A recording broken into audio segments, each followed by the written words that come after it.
নমস্কার, কেমন আছো সকলে? আশা করি সকলেই খুবই ভালো আছো। আমিও কিন্তু খুবই ভালো আছি।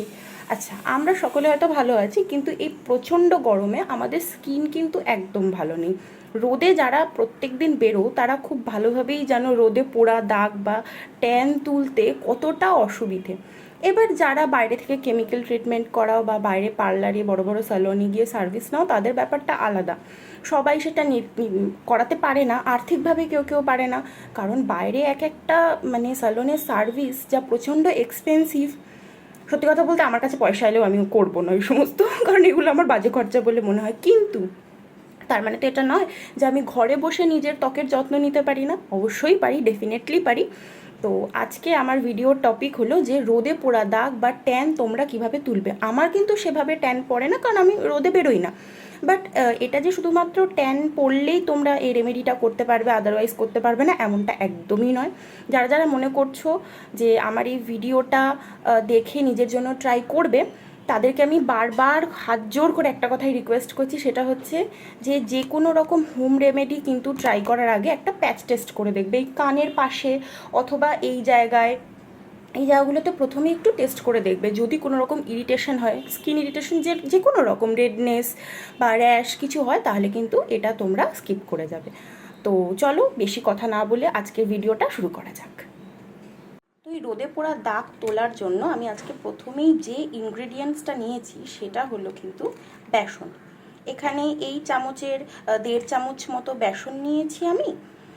আর এখানে নিয়েছি হচ্ছে একটু রোস্টেড টারমারিক। এটা কিন্তু আমার রান্নাঘরের হলুদ। আগের দিন আমি কস্তুরি হলুদ দিয়ে দেখিয়েছিলাম, এটা আমার রান্নাঘরের হলুদ। রান্নাঘরের হলুদও এই মোটামুটি এই যে চামচ দেখালাম, এই চামচের 1 চামচের থেকে একটু কমই এই হলুদটা নিয়েছি। নিয়ে এটাকে একটু রোস্ট করে নিয়েছি, ড্রাই রোস্ট। ঠিক আছে, নিয়ে একটু মানে রঙটা একটু চেঞ্জ হয়েছে হলুদের, মানে হলুদের রঙটা যেরকম থাকে সেরকম না, একটু চেঞ্জ হয়েছে, ততক্ষণ অবধি কিন্তু রোস্ট করেছি। বেশিক্ষণ রোস্ট করার দরকার নেই, তাহলে কিন্তু কি হবে, হলুদের যে গুণাগুণটা সেটাই নষ্ট হয়ে যাবে। তো এই হলো রোস্টেড টারমারিক। আর এখানে নিয়ে নিয়েছি কিন্তু কাঁচা দুধ। এতটা দুধ আমার লাগবে না, যতটা লাগবে ততটাই আমি এখানে মেশাবো।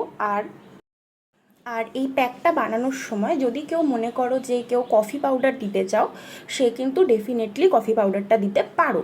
তার কারণ এই রোস্টেড টারমারিক, বেসন, দুধ ছাড়াও কফি কিন্তু রোদে পোড়া দাগ তোলার জন্য অব্যর্থ, খুবই ভালো।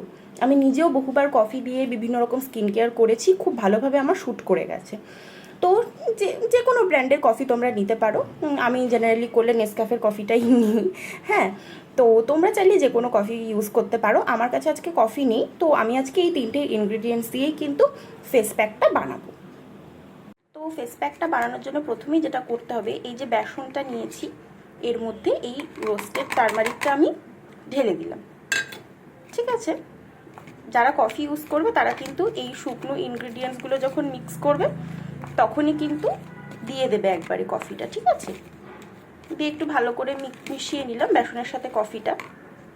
এবার এখানে আমি প্রয়োজন মতো দুধ মেশাবো। প্রথমে এই চামচের 1 চামচ,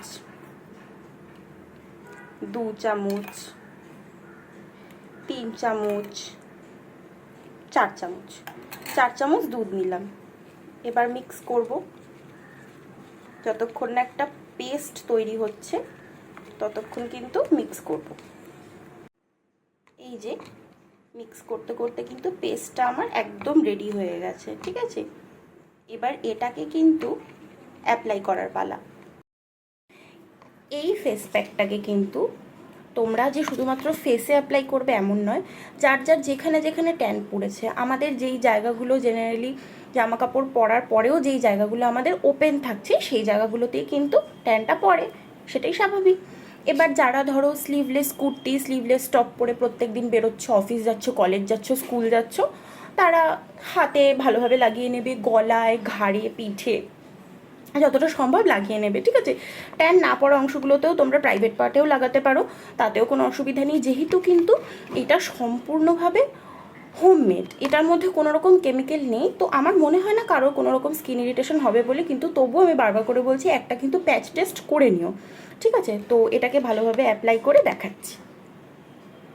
যে কোনো রকম ফেস প্যাক অ্যাপ্লাই করার আগে কিন্তু স্কিন ক্লিনজিংটা খুব দরকার। তো এই ক্ষেত্রে আমি কোনো রকম ফেস ওয়াশ ইউজ করছি না, আমি দুধের মধ্যে একটু তুলো ভিজিয়ে নিয়েছি, আর এই তুলোটা দিয়ে এখন ভালো করে স্কিনটাকে ক্লিন করে নেব। দুধ কিন্তু স্কিনের জন্য ভীষণ উপকারী, কারণ দুধের পিএইচটা যেহেতু স্কিনের সাথে একদম ম্যাচ খায়, তো সেই ক্ষেত্রে দুধ দিয়ে যদি এরকম দুধের মধ্যে যদি তুলোটা ভিজিয়ে তোমরা স্কিনটাকে ক্লিন করো, স্কিনটা দেখবে খুব সুন্দরভাবে ক্লিন হয়ে গেছে। এই দেখো না, দুধ দিয়ে স্কিনটা ক্লিন করার পর স্কিনটা কত পরিষ্কার লাগছে। আমি ঘরে থাকি, তাও কত পরিমাণ যে নোংরা উঠলো তুলোটা দেখলেই বুঝতে পারতে তোমরা। যাকে আমার সেটা দেখানো ঠিক বলে মনে হয়নি, তো সেই কারণে আমি এটা দেখালাম না। আমি দুধ দিয়ে স্কিনটাকে ভালো করে ক্লিন করে নিয়েছি। এবারে কিন্তু সেই ফেস প্যাক অ্যাপ্লাই করবো, D10 ফেস প্যাক।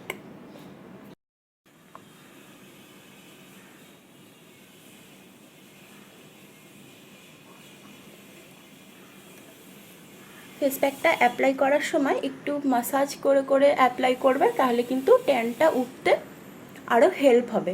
আর টারমারিকটা দেখবে যেহেতু একটু দানা দানা ভাব থাকে, তো সেই ক্ষেত্রে কিন্তু এটাতে তোমাদের একটু মাইল্ড স্ক্রাবিংয়েরও কাজ করবে। এই যে ফেস প্যাকটা কিন্তু আমি সুন্দর করে অ্যাপ্লাই করে নিয়েছি, গলাতেও ভালো করে অ্যাপ্লাই করে নিয়েছি। তো এই ফেস প্যাকটা তোমরা মুখে লাগিয়ে মোটামুটি 8-10 মিনিট রাখবে, খুব বেশি ড্রাই হতে দেবে না, তাহলে কিন্তু মুখে টান ধরবে। তো 8-10 মিনিট মতো রাখবে, তারপরে কিন্তু প্লেন জল দিয়ে মুখ ধুয়ে নেবে। তারপরে যারা টোনার ইউজ করতে চাও টোনার ইউজ করবে, ময়শ্চারাইজার ইউজ করবে, তাহলেই কিন্তু স্কিনটা দেখবে একদম পার্লার লাইক গ্লো দিচ্ছে। হ্যাঁ, কারণ হলুদ কিন্তু ন্যাচারালি তোমাদের স্কিনটাকে একটা উজ্জ্বলতা দেবে আর কি, একটা ব্রাইটনেস আসবে স্কিনের মধ্যে, যেটা খুব ন্যাচারালি। কেমিক্যালের থেকে তো আমার মনে হয় এটাই ভালো। আর আমি হোম রেমেডি অনেক দিন থেকে করছি, মধ্যিখানে ছেলেকে নিয়ে এত ব্যস্ত যে হচ্ছিল না, এখনও সবসময় হয় না, এখন আমার ছেলে ঘুমোচ্ছে, তাই জন্য আমি এটা অ্যাপ্লাই করলাম। তো তোমরাও এই ফেস প্যাকটা কিন্তু নিজেদের জন্য অ্যাপ্লাই করো, আর কেমন লাগলো অ্যাপ্লাই করে সেটা কিন্তু আমাকে কমেন্ট করে জানাতে ভুলো না। আর যদি আমার ভিডিওটা ভালো লেগে থাকে তাহলে কিন্তু লাইক, কমেন্ট, শেয়ার, আর চ্যানেলটাকে কিন্তু একটা সাবস্ক্রাইব করে দিও। টাটা।